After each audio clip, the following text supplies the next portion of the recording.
Chapter 1. The clip. The noise hits you before the image does. Harsh, compressed audio leaking through your headphones as the video loads, like it was recorded on something cheap and never meant to be cleaned up. You pause it halfway through without thinking.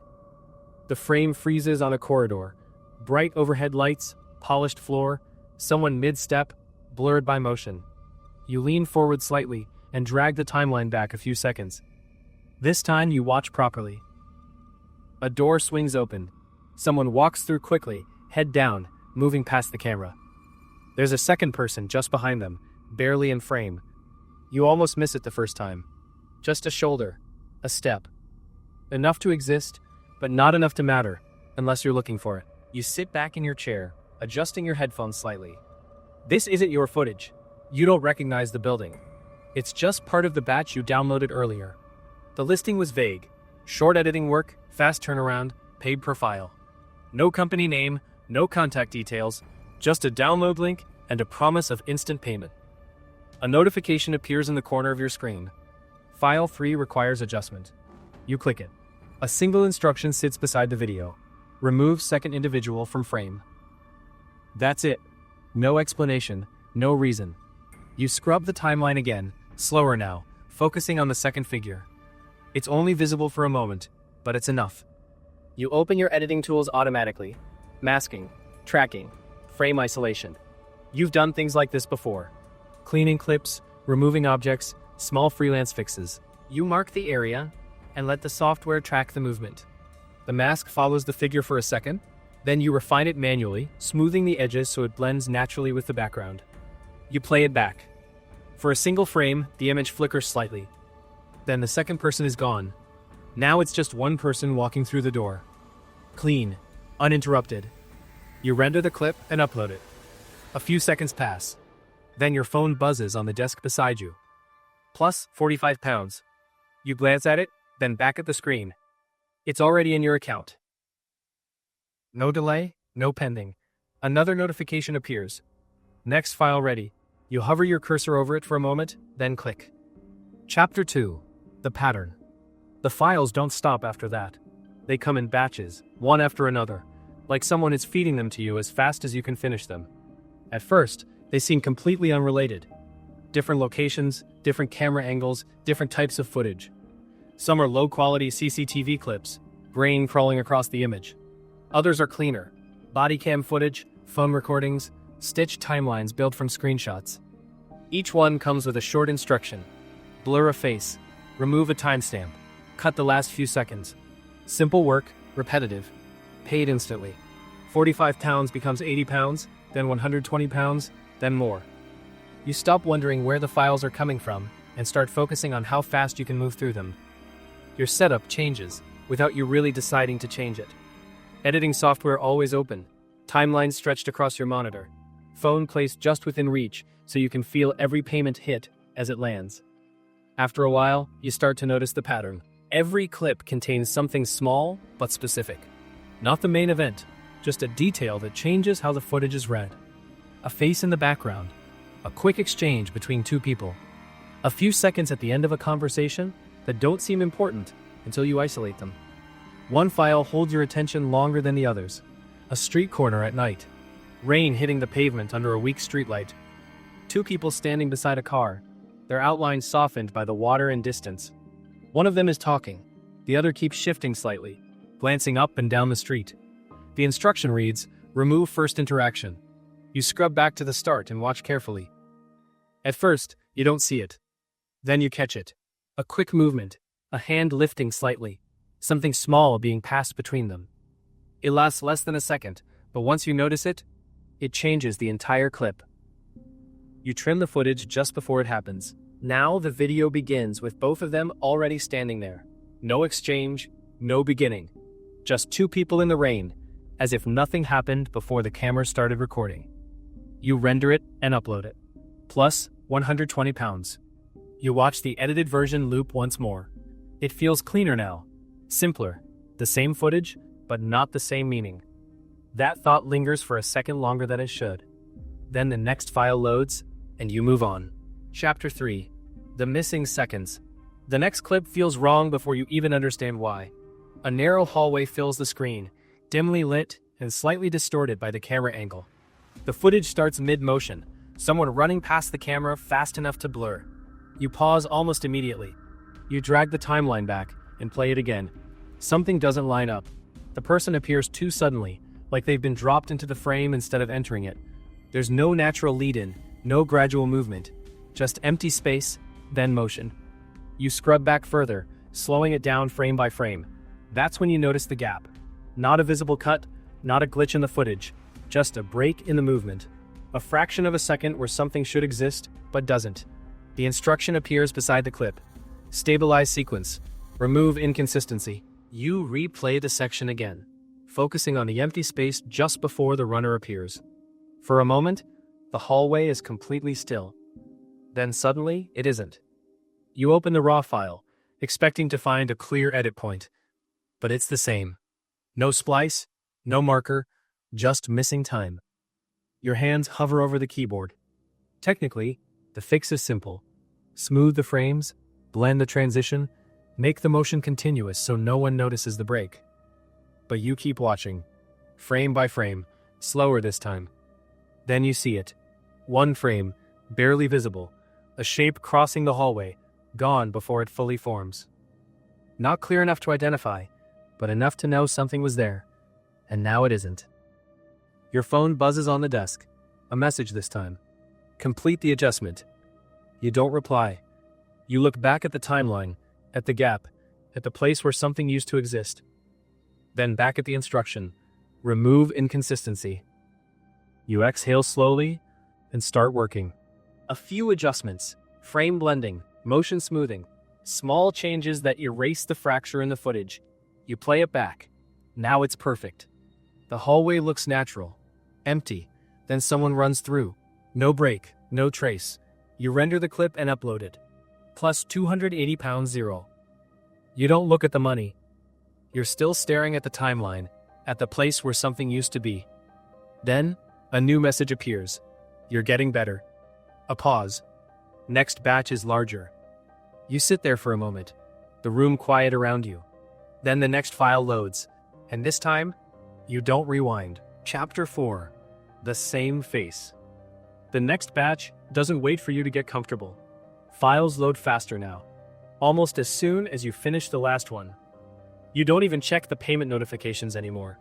You just feel the vibration, register it, and move on.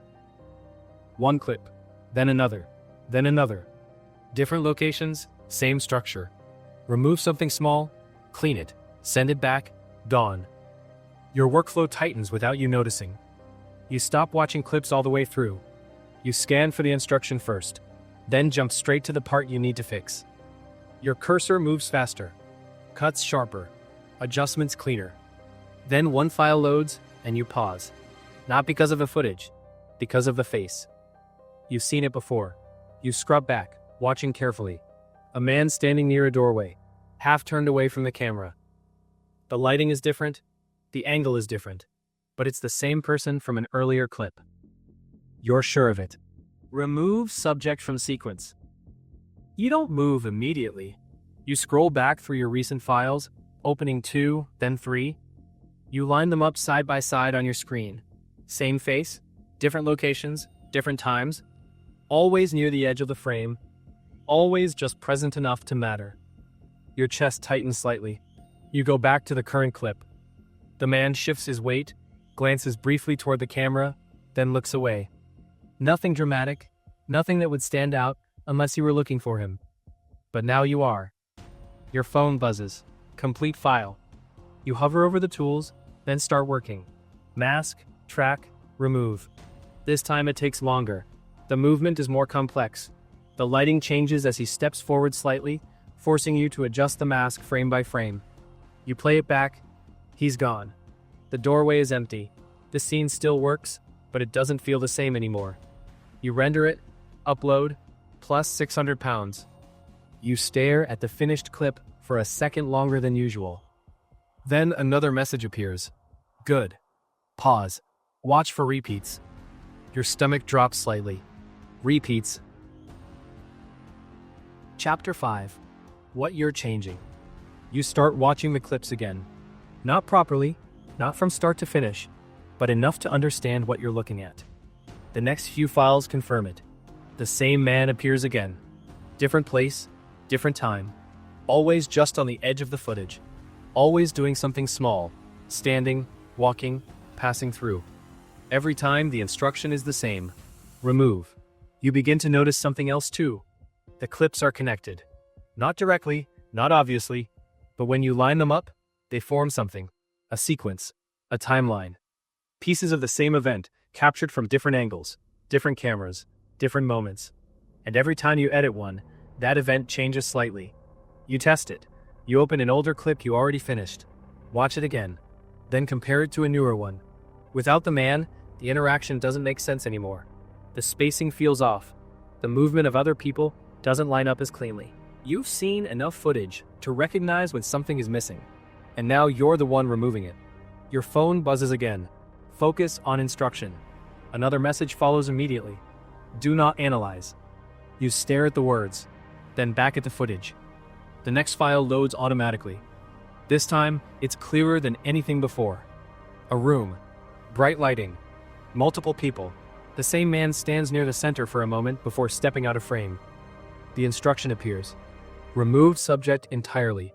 Not just a frame, not just a moment, the whole presence. Your hand stays still for a second. You think about skipping it. Closing the program, letting it sit.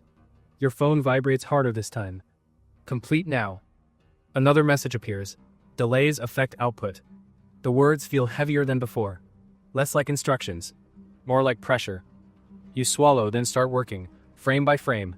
Cutting around him, adjusting shadows, filling gaps, smoothing movement. It takes longer than anything you've done so far. When you finally play it back, the room looks normal. People talking, moving, nothing out of place. Like he was never there. You render the file, upload, plus 1,200 pounds. You don't react. You just sit there, staring at the screen, realizing you're not just editing clips anymore. You're changing what happened. Chapter 6. The version that stays. The next batch doesn't arrive. For the first time since you started, the system goes quiet. No new files loading, no instructions appearing, no steady rhythm to follow.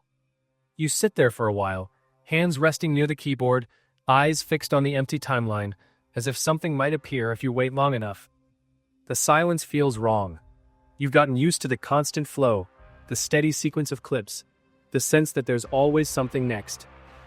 Then, after almost 10 minutes, a single file loads. No batch, no queue, just one. You click it. The video opens slower than usual, higher quality than anything you've worked on so far. The image is sharp, stable, almost too clear. A wide shot fills the screen, capturing a public space from a distance. People move naturally through the frame, unaware of the camera. There's no distortion, no grain, nothing to hide behind. You pause it almost immediately. You drag the timeline back and watch again, slower this time. The angle shifts slightly as the clip continues, and then you see it. Not clearly at first, just movement that catches your attention. Then, the lighting changes as the figure steps forward, and the image sharpens. It's you. You don't react straight away. You just stare at the screen, trying to convince yourself you're mistaken. But the more you watch, the more certain it becomes. The way you walk, the way you turn slightly as you pass through the frame, it's not similar, it's exact. The instruction appears beside the video. Remove subject. You don't move. Your phone buzzes on the desk, breaking the silence. A message appears. Complete file. Another follows almost immediately. You keep your eyes on the screen. The clip loops again, showing the same moment, the same version of events where you exist inside it. You notice small details now, things you wouldn't have paid attention to before.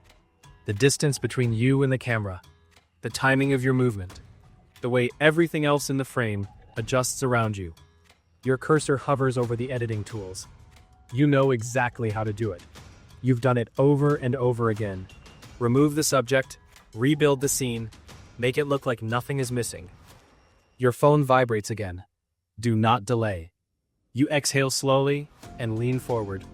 Then you start working. It takes longer than usual. Not because it's difficult, but because you notice everything. Every frame where you appear. Every shadow that needs adjusting. Every small inconsistency that would give it away if you rushed it. You work carefully, methodically, until the movement feels natural again. When you play it back, the difference is immediate. The space where you stood is empty. People move through the frame as if nothing interrupted them. The moment still exists, but you don't. You render the file and upload it. Your phone buzzes almost instantly. Plus 5,000 pounds page. You don't open it. You don't look at the number. Another message appears. This is the version that stays. You sit there, staring at the screen, the empty space still visible in your mind, even though it's no longer there. And for the first time since you started, you understand what that really means.